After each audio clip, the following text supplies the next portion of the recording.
Mambo. Mheshimiwa, habari ya leo? Salama, uko salama? Nimekupatia dakika kama moja hivi mbili watu wao waondoka hapa. Na utanisamea tu. Na tusiulizane maswali mengi hii ni watu wazima. Nimewapatia dakika kama moja mbili tutoke nje. Na kazi yake, lakini mimi amri yangu sasa. Dakika mbili watu wao wamepotea hapa. Hii nyingine niachie nitasquare na dakika mbili watu wao wametoka nje. Hiyo nyingine niachie.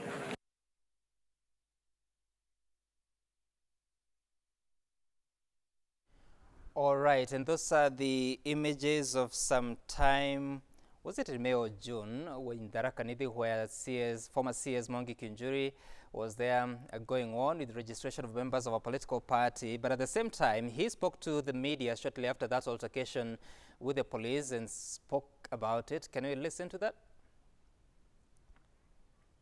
Right, of course, as we wait for that, karibu sana Waziri, or is it Mheshimiwa Mwangi Kiunjuri? It's been quite a bit of time, we've not had you here, but it's good to see you this morning. And reflecting on what transpired, because when we see you politically, yes, you've been on the ground, but some of what we remember is that altercation with the police in Tharaka Nithi at a time that they were saying that they're stopping the meeting because of COVID-19 situation. What's going on now, and what have you been able to do in as far as your engagement in politics is concerned? Thank you, Sam, for having me over. And it is true, for a long time I've not been able to come to the studios. I thank you for inviting me. We have had a long journey since we are retired. You know, like 2 years ago I was retired.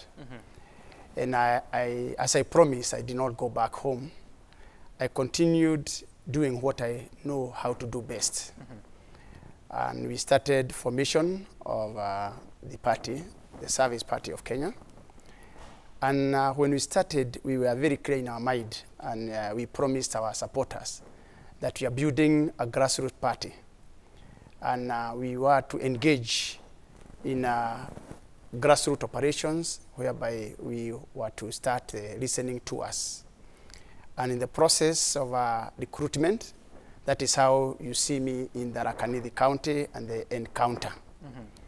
It was unfortunate that at this day and time, we can still experience what we fought for 24 years. Rule of oppression, whereby you don't allow freedom of expression, democracy to thrive.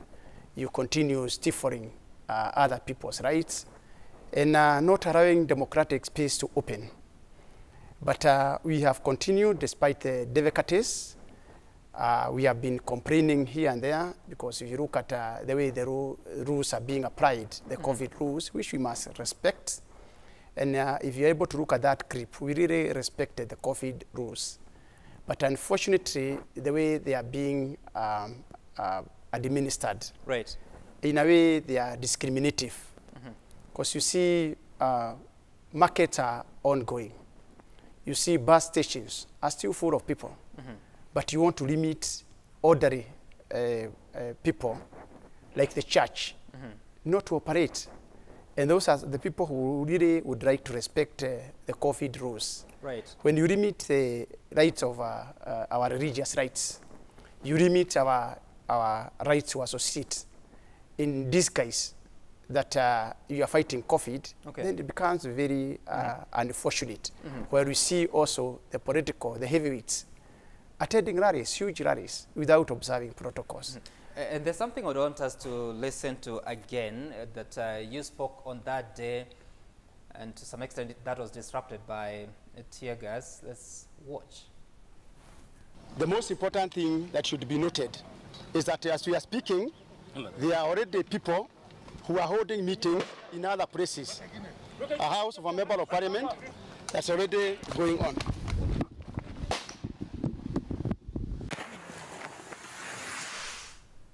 Okay, all right, so that happened. And now, several weeks later, what have you been doing to engage on the ground through the Service Party?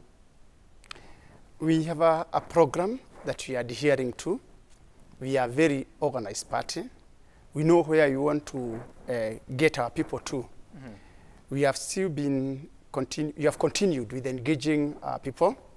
For example, I've been in another 4 or 5 counties whereby we are laying firm foundations for the party. For the first time, we really want to come up with a party that believes in something, not just a vehicle to elections. We want to build a party that has an agenda that we can be able to pursue, either we shall be in or out of government. We have looked at the formation of other parties and have been really involved in formation of parties. We have looked at the manifestos of other parties. You look at what parties call their pillar, their main agenda. And we have come to conclusion that in most cases, those agendas are only pursued to the end of the elections. You want to build a party whereby that party must agree that parties should never again be formed with a fixed mind of winning an election, but parties that will be formed with a fixed agenda, that this is what we are going to pursue. Either we are in government or in the opposition. And so what is that agenda of the Service Party? We are very clear that there are issues that really touches our heart. And as you know, our symbol is the heart. It's a heartfelt promise to our people that we need to pursue those issues that are really good for the country, not those issues that will suit our egos and ambitions. That if today, as we believe in TSP, issue of our household economy, and we are very passionate about agriculture, because what we are talking of today is poverty levels in this country. Are we able to come up with an economy that will direct impact on the common mwananchi? And agriculture, for us, will be very important. Whichever government we shall be in, or even if we shall be in the opposition, we shall pursue that agenda, whereby household is so important. It is the basics. If you look at the Maslow hierarchy of power, of needs, you start with food, shelter, clothing. If you do not, you cannot be able to feed your own people, then you have neglected the very basics. That is why today we are talking of funding agriculture, ensuring that significant amount of money are set to boost agriculture, and agriculture at household level. Because at a household level, you'll be able to ensure food security. Number 2, you are talking of increased incomes to those people. And again, the output that will lead to agribusiness and also industrial growth. You cannot talk of manufacturing if you have no materials to manufacture. If you are able to do so, then that will be coupled with access to affordable financing, whereby you can be able to strengthen the rest are disadvantaged. We will be able to speak about health care, primary health care, which is also very important to our people. Those basic needs. Honorable Kiunjuri, listening to you, of course we remember that you were the Cabinet Secretary in charge of agriculture until January 2020. And so as you articulate these issues about agriculture and boosting its success, what were you not able to do while CS that now you will be in a position to do whether you are in or outside government under TSP? I'm very proud of the short period I was in agriculture. Remember, I was appointed minister in February. February, we are almost done with the financial year. And we are budgeting for... February of which year? 2019 or 18? 2018, 2019. And therefore, I was only able to implement the budget of 2019, 2020.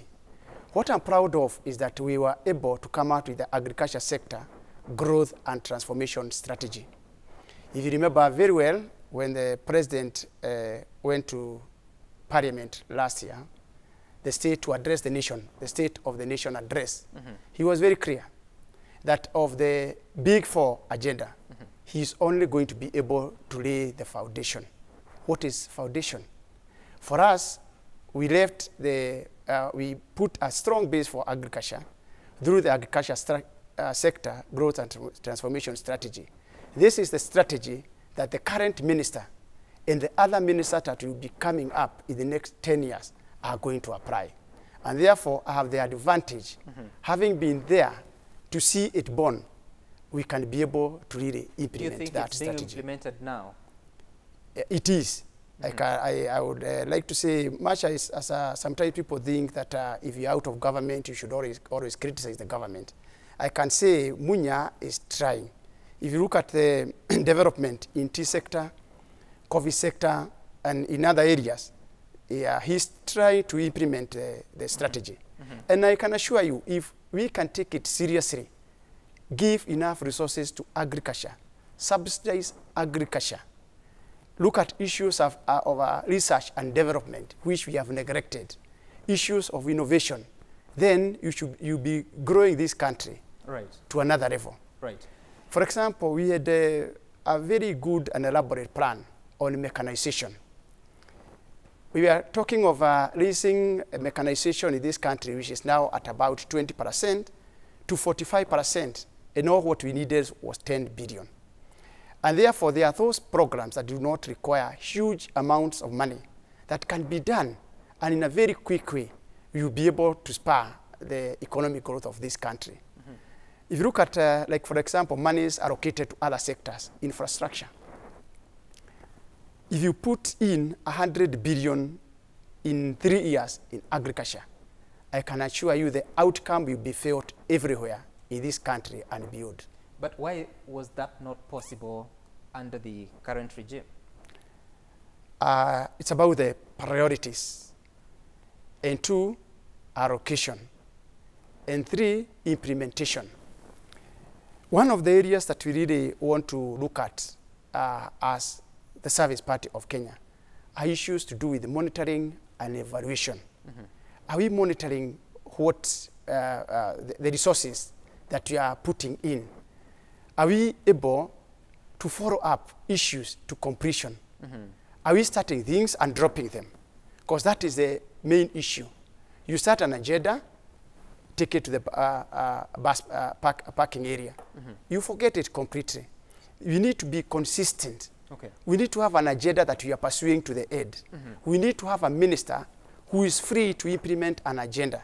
Implementation of agenda is not just thinking about it. It's about follow-up. That yes, we need 100 billion. Are we able, is this 100 billion only in our budget, or is it money that you can access? I'm listening to you say that you need to have a minister who is free to implement the agenda. Weren't you free? I said ministers should be free in a big way. It's not only being a minister, it's also being, do you have enough support to do whatever you are doing? And I've said you start with the budgetary allocation. Even if today you say, okay, agriculture, we have allocated 100 billion. It's not only agriculture. Look at the budget and call your experts. Today, we are talking of about 3.8 trillion budget. 3.6 trillion budget. I want you to evaluate it again in the next, in June next year, and ask yourself, of the monies that were allocated to every sector, how much was released? Today, we are struggling with the issues, counties. We are talking of 15% allocation, 30% allocation. But do we release these monies? Those are the questions. Honorable Kiunjuri, you said that you will do this whether you're in government or not, and currently there's a conversation about the political formations. On one side you have, I don't know that you are a member of the Jubilee Party at any point. Were you? The GNU, remember I was the party leader, GNU. So you've not so I'm part of the merger. All right. So there's a conversation to have a coalition of Jubilee and the ODM. On this other side, there is the United Democratic Alliance led by William Ruto, though informally. And then there is One Kenya Alliance of ANC, Ford Kenya. Then there's KANU and Wiper Party. So where do you find yourself in that arrangement as we move ahead to 2022? No, Sam, history repeats itself. If you look at these formations, people are already very excited that formations are coming up But we asking ourselves, what happened to the other formations? What lessons have we learned? Look at NASA, for example. I start with NASA. It was a coalition of parties. Where are they today? Was it a coalition of parties through well-known ideas? Did Kenyans understand? Did we understand what was there contained in that coalition? No. It was done in the boardroom. And the issues were done in secrecy. They were never exposed to us to know what was in that coalition. And therefore, the fight within them, they cannot be able to tell us clearly why they are fighting. They're only telling us about money. Did they tell us what was in that coalition? Because before they formed that coalition, they should tell Kenyans, this is what you have for you. This is our promise to you as Kenyans, before they come out their secret agenda. Look at what is happening in Jubilee. It was a merger. And therefore today we have an example of a coalition, an example of a merger. This merger of about 13 parties, we agreed, all of us. But again, we did not let Kenyans know what we agreed on. That is why today you can see Kiraitu Muronge, very bitter somewhere at a corner. Kiunjuri already cornered. I have nothing to tell my supporters. You know, they asked me, Mwangi, why did you dissolve GNU? We did ask for cushion before you did it, but you jumped into it. How much were you given? And those, they are very embarrassing questions. Today, I can assure you, the next government will be a coalition government. There is no single political party that can emerge, that can form government on its own. And where will you be? It will be both pre and post election. Coalition will be both at pre and post. People will still have to sit down. Whatever we are discussing today, I want to assure you, with the parties that are coming up, with the betrayal, because it's politics. This country is about deceit. It's about mistrust. It's about lack of discipline, lack of respect, and outright lies. You can even see people in church lying outright in front of bishops. So will you go it full alone glare of cameras. as a service party alone, or will you form a coalition? And if you do, how will you ensure that there's no lies or deceit in your arrangement? That is why we have taken caution. We have decided we are building a party. A party that will be so independent, and a party with an agenda that we believe in. A party that will be fearless, that we are ready to be in the opposition. I'm ready to be out of parliament and to be out of power, but to have a voice. Because at the end of the day, sometimes you have to ask yourself, what is this that you are looking for? I've been in politics for the last 24 years. What have I not achieved so far? Really, do we have Kenyans at heart? Are we fulfilling the promises that we gave to our people? Because if you look at all the democracies we have all over the world, parties promise. They come with a promise. This is what we are going to do. But do they live to those promises? For us, yes. One thing that is very clear in our mind is that we shall be in a coalition of like-minded parties, but we shall never merge. For us to get to that coalition, we have to sit down and agree what is there for Kenyans before we agree on what is there for Mwangi Kiunjuri. Last week we had your organizing secretary, that is Karungo Thango, and one of the things he told us is that TSP will be working with UDA. So I don't know whether that is a decision that already has been taken by the party. But secondly, what arrangement will that be? There are some that have been saying you might be running for presidency, you might be eyeing the deputy presidency. Is that far-fetched, or it's a possibility? One clear thing is that the deputy president is my friend. But that does not mean that the president is not my friend. And as we stand now, he has our support. Who? Deputy president. Support of the party, TSP. It is that we have been working closely with him. We have looked at his agenda, what he's articulating for this country. And we think it is aligning with our beliefs also, and with our agenda.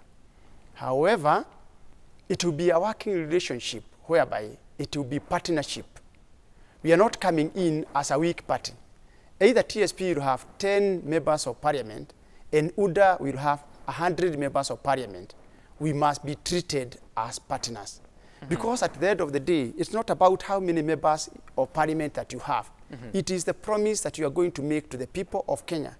We should be able to, tomorrow, once we form government, to tell Deputy President that you are wrong and desperately wrong on these issues, that this is what we promised Kenyans, not this one.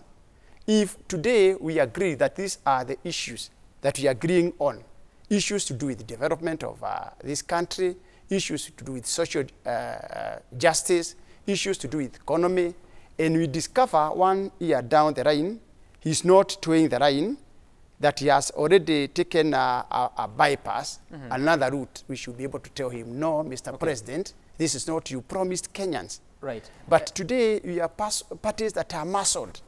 We have members of parliament who are reined on, that they cannot speak because they fear the president so much that we elevate our president to another level whereby they become small gods. We should be able to be free. I really want to be in government whereby I can tell my boss that you are naked, whereby I can speak openly, where I can remind him this was the agenda that we brought in. This is what we promised our people. Okay. If I cannot be able to do that, then I better remain in the opposition or remain somewhere in Laikipia, but with my voice still being heard across the country. Talking about voice, there's a question I've asked you, whether you're interested in the presidency or the deputy presidency. As you respond to that, why do you consider the stronghold of the Service Party? You know, we are all ambitious, but sometimes I say you have to gauge yourself.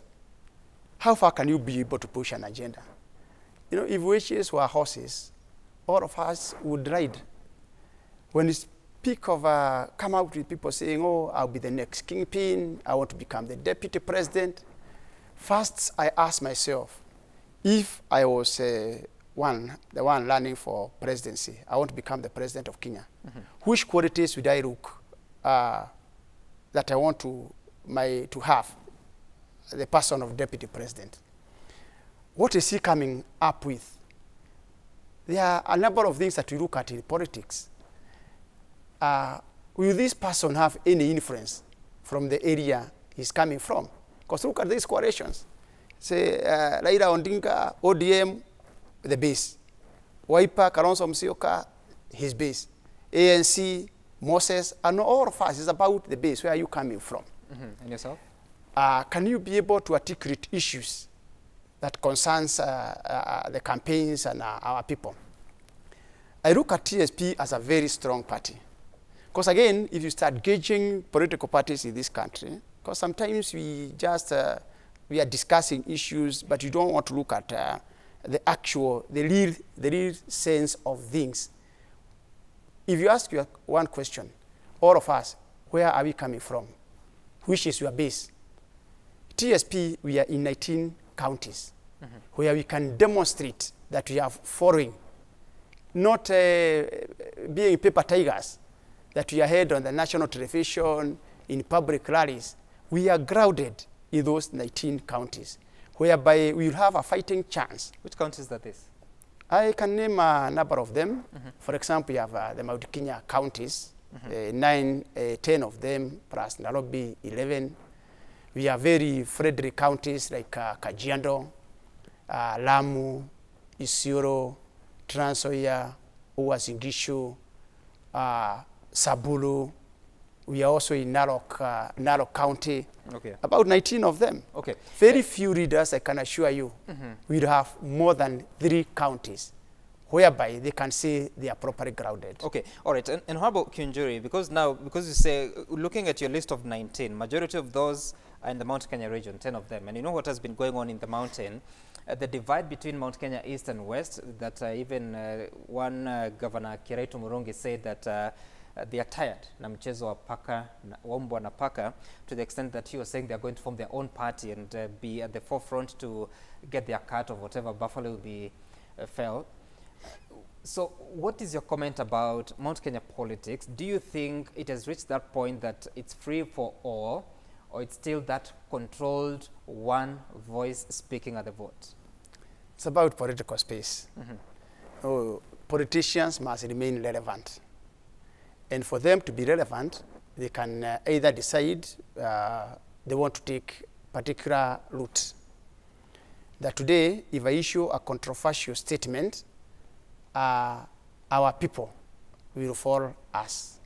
That we can divide ourselves in particular sections so that we can draw sympathy from our people. Because if you look at what is happening in Mount Kenya East, Mount Kenya West, where are they grounding their argument? Because you have to look at it. You have to tell our people, either in Mount Kenya East or West, we are really oppressed by this section because of ABCD. How can you be able to structure your argument without telling Kenyans or the people of Mount Kenya East or West that these are the grounds? For example, look at the composition of this government and even the composition of Kibaki government. We have 6 ministers in the Uhuru administration. Where are they coming from?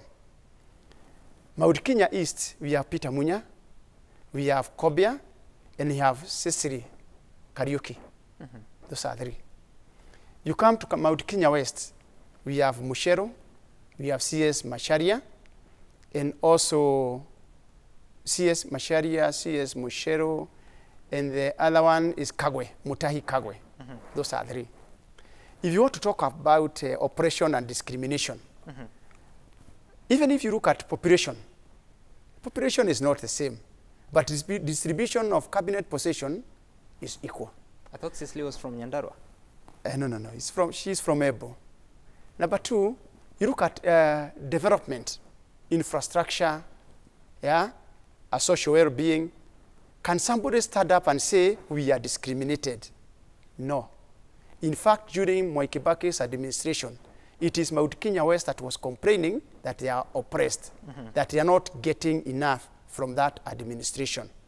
Number 3, their argument is that one of them should be the President of the Republic of Kenya. What we are asking, how do you become President of Kenya? Is it about just being where the village you come from, or what you can offer Kenyans? Today, as we speak, we don't have any dominant person in Mount Kenya region who can claim that he has the region behind him. And 2, are we looking for one of us or one that will serve the country? Do we even have a predominant party in the region?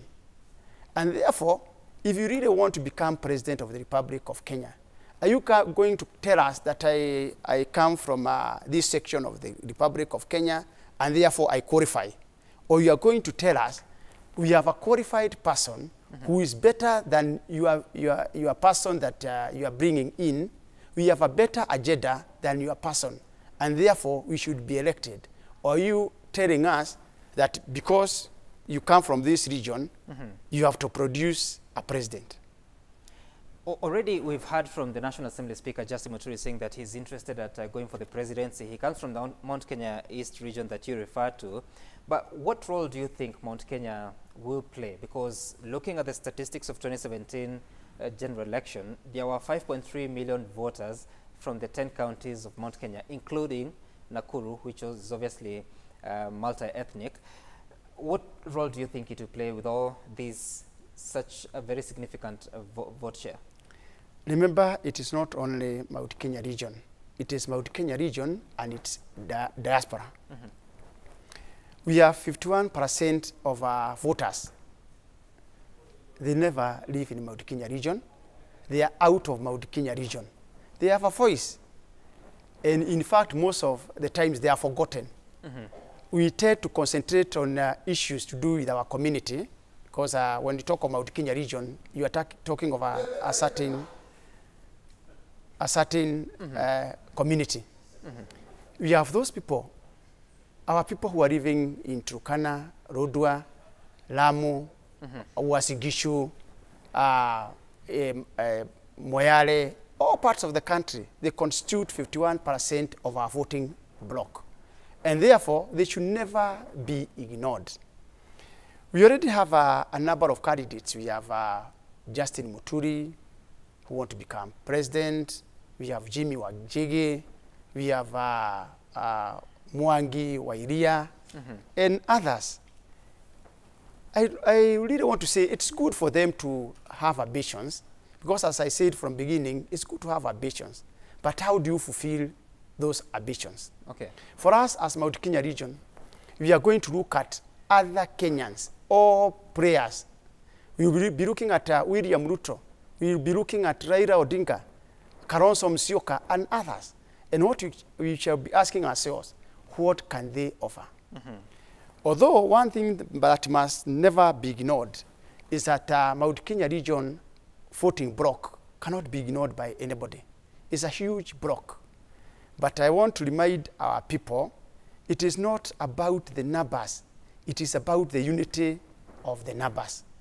If we are not united, and we have a number of regions that you know they have a huge voting bloc and they are never united, you never be anywhere close. Okay. To presidency. Right, Honorable Kiunjuri, because you've been there in formation of different governments, as you wind up, in 2013, the formation of Uhuruto ticket was between a presidential candidate, Uhuru Kenyatta, and a deputy or a running mate in William Ruto. In 2017, the same thing, but also in NASA, a presidential candidate in Raila Odinga and a running mate in Kalonzo Musyoka. So with all these candidatures, does Mount Kenya insist, or is it desirous of having a running mate coming from that region, or it's free for all across the country?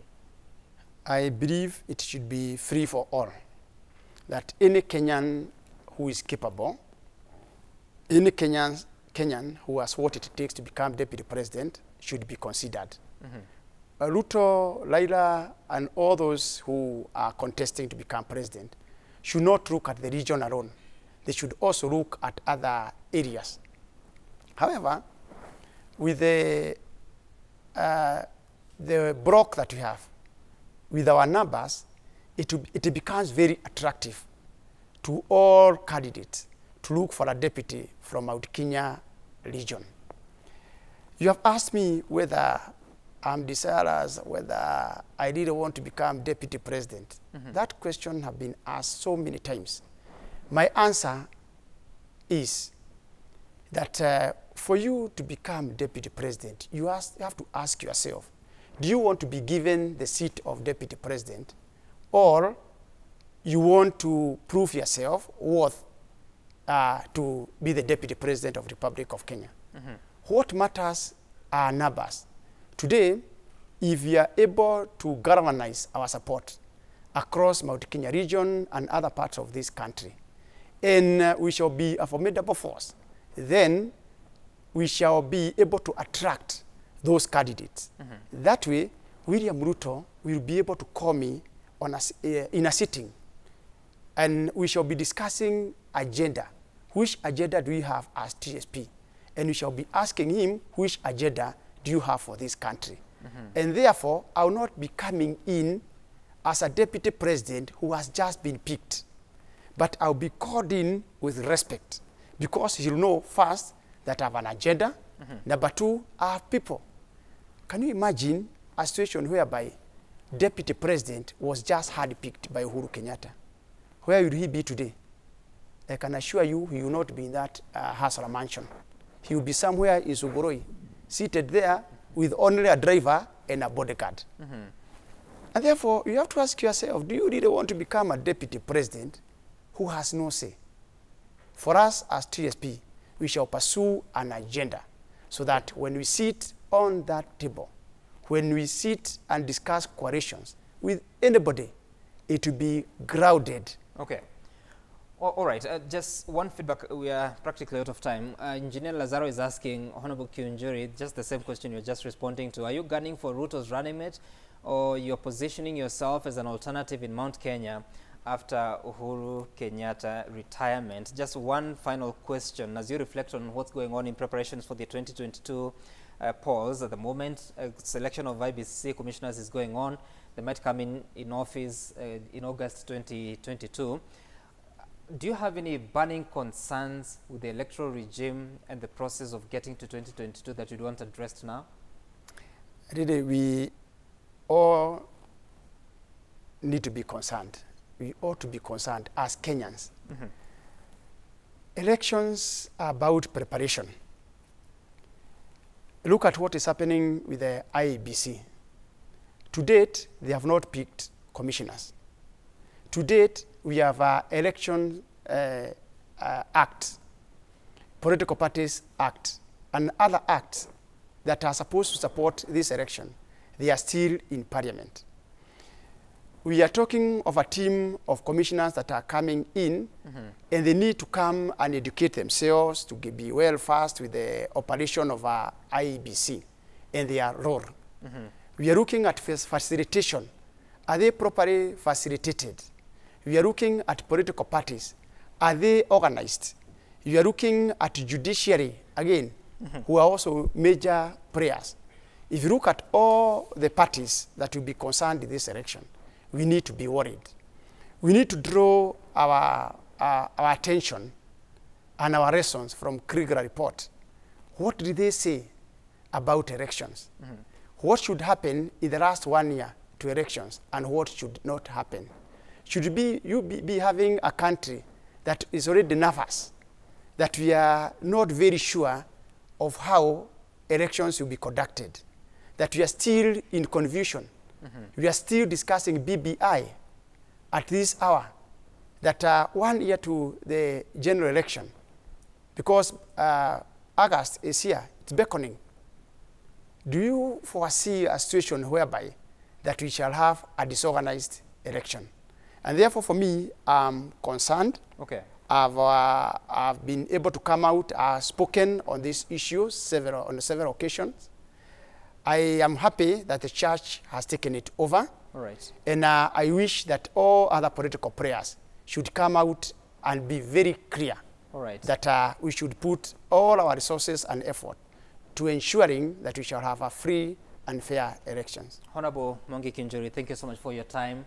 We look for you some of the times to continue this conversation because it's going on at a time that the country is preparing for that general election in 2022. Again, thank you for your time. My name is Sam Gituku. Up next is Patrick Igunza with his crew here to talk about matters social. Do stay tuned. Bye for now.